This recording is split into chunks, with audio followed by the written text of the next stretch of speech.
Hi friends, this is Isha. Welcome back to my YouTube channel.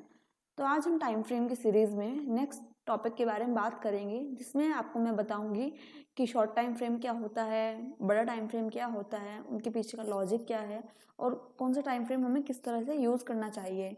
तो I hope कि मेरी ये वीडियो आपको अच्छी लगेगी। तो चलिए हम फिर शुरू करते हैं। फर्स्ट थिंग मैं आपको बताती हूँ कि जब भी हम कोई ट्रेडिंग प्लेटफॉर्म यूज़ करते हैं, किसी भी ब्रोकर के साथ अपना डीमेट अकाउंट खुलाते हैं, तो हमें कौन कौन से टाइम फ्रेम्स देखने के लिए मिलते हैं।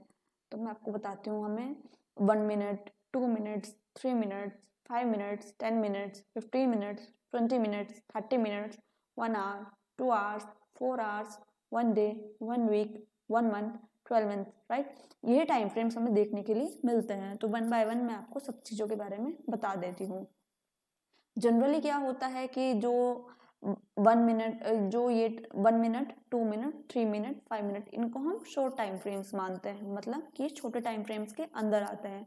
अब हम छोटे टाइम फ्रेम और बड़े टाइम फ्रेम के बीच के कुछ डिफरेंस के बारे में बात कर लेते हैं, कुछ बेनिफिट्स और कुछ ड्रॉबैक के बारे में बात करते हैं कि कैसे कैसे वो यूज़ होता है। छोटे टाइम फ्रेम के बारे में अगर हम बात करें तो छोटे टाइम फ्रेम पे क्या होगा, फर्स्टली मूव बहुत फास्ट होता है, बहुत फास्ट मूव होता है छोटे टाइम फ्रेम्स पे। सेकंड क्या होता है कि उसमें हमें मल्टीपल एंट्रीज देखने के लिए मिल जाती हैं, हमें काफ़ी जल्दी एंट्रीज हमें मिल जाती हैं। थर्ड थिंग क्या होती है, थर्ड थिंग होती है कि वहाँ पे जो हमारे एसएल्स और टारगेट्स होते हैं वो छोटे आते हैं। ज़्यादा बड़े टारगेट्स हमें, ऐसा नहीं है कि ज़्यादा बड़े टारगेट्स नहीं मिलते हैं, पर उसके लिए हमें थोड़ा सा एक्सपीरियंस और थोड़ा सा नॉलेज गेन करने की ज़रूरत रहेगी। तो अगर हमें इजीली जो चाहिए, जो अगर हम इजीली टारगेट के बारे में बात करें तो इजीली जो छोटे टारगेट्स हैं वो मिल जाते हैं इसमें।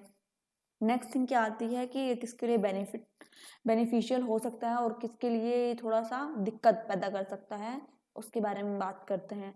बेनिफिशियल ये उस कंडीशन में है कि कोई एक पर्सन है जिसको काफ़ी टाइम मार्केट में हो गया है, प्रैक्टिस करते हुए, नॉलेज गेन करते हुए, उसको थोड़ा एक्सपीरियंस है मार्केट का, तो वो 1 मिनट के जो फास्ट मूव को होगा वो कैच कर सकता है, उसको ग्रैब कर सकता है। उसको समझ में आएगा कि 1 मिनट पे जो भी मूवमेंट हो रहा है वो क्या हो रहा है, उसके पीछे का रीज़न क्या है। बट वहीं अगर हम एक बिगनर की बात करें, अगर हम बिगनर है और हम 1 मिनट के टाइम फ्रेम पे ट्रेड करना चाह रहे हैं, तो उस टाइम पे वो हमारे लिए बहुत प्रॉब्लम हो सकता है, क्योंकि क्या होगा कि वहाँ पे बहुत फास्ट मूव होता है। इस वजह से हम कोई भी चीज़ को कैचअप नहीं कर पाएंगे ठीक से, हम समझ ही नहीं पाएंगे चार्ट में हो क्या रहा है। अगर हमने कोई ट्रेड उसके अकॉर्डिंग ली होगी तो हम उस ट्रेड को ही अच्छे से मैनेज नहीं कर पाएंगे। तो ये एक डिफरेंस होता है कि अगर एक एक्सपीरियंस पर्सन है तो वो शायद छोटे टाइम फ्रेम को अच्छे से हैंडल कर सकता है, बट अगर वहीं एक बिगनर है तो वो छोटे टाइम फ्रेम को अच्छे से हैंडल नहीं कर पाएगा। और हम छोटे टाइम फ्रेम को हम यूज़ भी करते हैं, छोटे टाइम फ्रेम को हम यूज़ करते हैं इंट्राडे में वर्क करने के लिए। लाइक आपको पता होगा इंट्राडे क्या होता है कि 9:15 को मार्केट स्टार्ट होता है। अगर हम कोई पोजीशन या कोई भी ट्रेड डालते हैं वो हमें 3 o'clock तक एग्जिट करनी होती है उसमें, तो हम इंट्राडे के लिए ही इन टाइम फ्रेम्स को यूज़ करते हैं।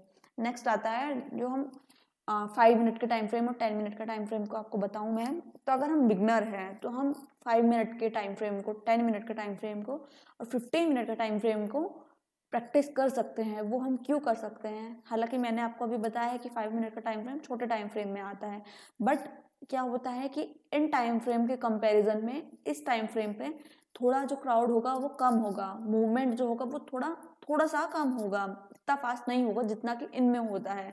यहाँ पे क्या होगा, एक कैंडल को चेंज होने में 5 मिनट्स लगेंगे, तो आपके पास में थोड़ा टाइम रहेगा कैंडल को समझने में, सीखने में कि चार्ट क्या बताना चाह रहा है, क्या बन रहा है चार्ट पे।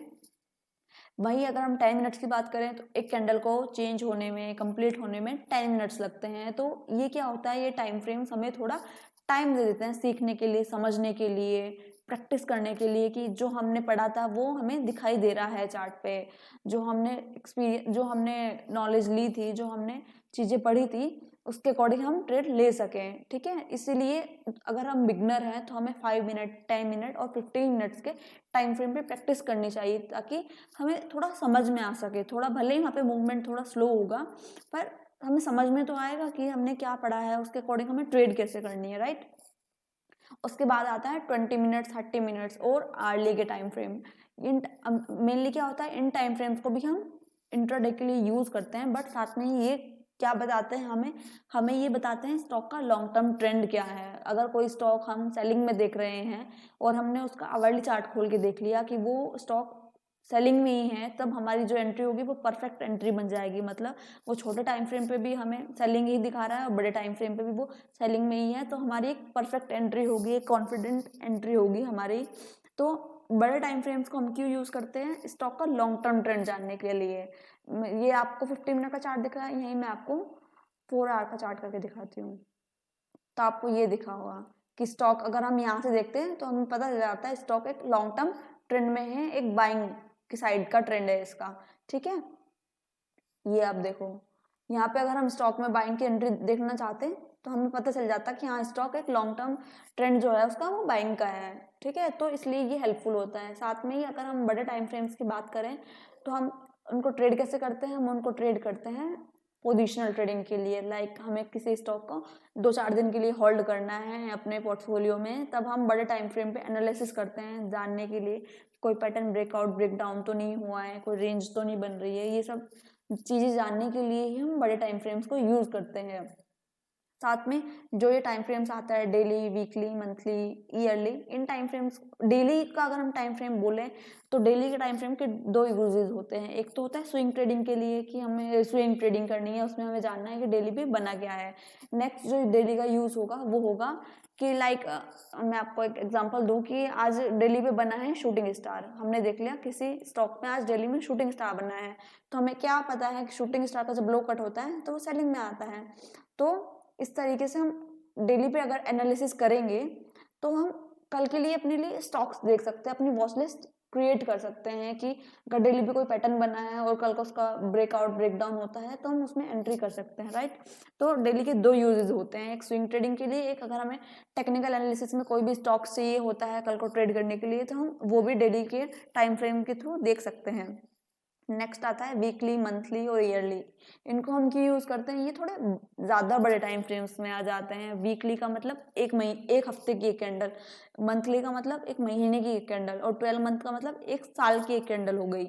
इनको हम क्यों यूज करते हैं? ये हमें चार्ट का पूरा बहुत ही बड़ा ट्रेंड जो होता है वो उसका बताता है। साथ में अगर हमें किसी स्टॉक को इन्वेस्ट करना है, अपने पास में होल्ड करना है कुछ हफ्तों के लिए, कुछ महीनों के लिए, या कुछ कुछ में हम इंटरेस्टेड होते हैं 1-2 साल तक रखने के लिए, तो उस टाइम पे हमें इन टाइम फ्रेम को यूज करने की जरूरत पड़ती है। इन टाइम फ्रेम्स पे पढ़ाई करने की जरूरत पड़ती है ताकि हम पता कर सके कि स्टॉक लॉन्ग टर्म ट्रेंड में क्या कर सकता है। लाइक अगर हमें किसी को बाइंग में लेना है और वो अभी करेक्शन के लिए आना चाह रहा है तो हम थोड़ा वेट कर जाएंगे उस टाइम पे, और जब उसका करेक्शन कंप्लीट होकर वो वापस चलने लगेगा हम तब उसमें इन्वेस्ट कर सकते हैं। तो ये टाइम फ्रेम हमारे लिए इस तरह से हेल्पफुल होंगे।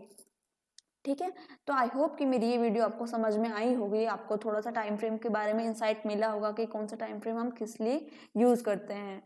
तो अगर आपको मेरी वीडियो अच्छी लगी होगी then please subscribe to my channel, like my videos. अगर कोई डाउट है रिगार्डिंग माय वीडियो तो अगेन आप इसको वॉच कर लीजिएगा, और अगर आपको ट्रेडिंग रिलेटेड प्रॉब्लम है तो मुझे कमेंट बॉक्स में कमेंट कर दीजिएगा, मैं आपकी हेल्प ज़रूर करूँगी। Thank you guys, thanks for watching.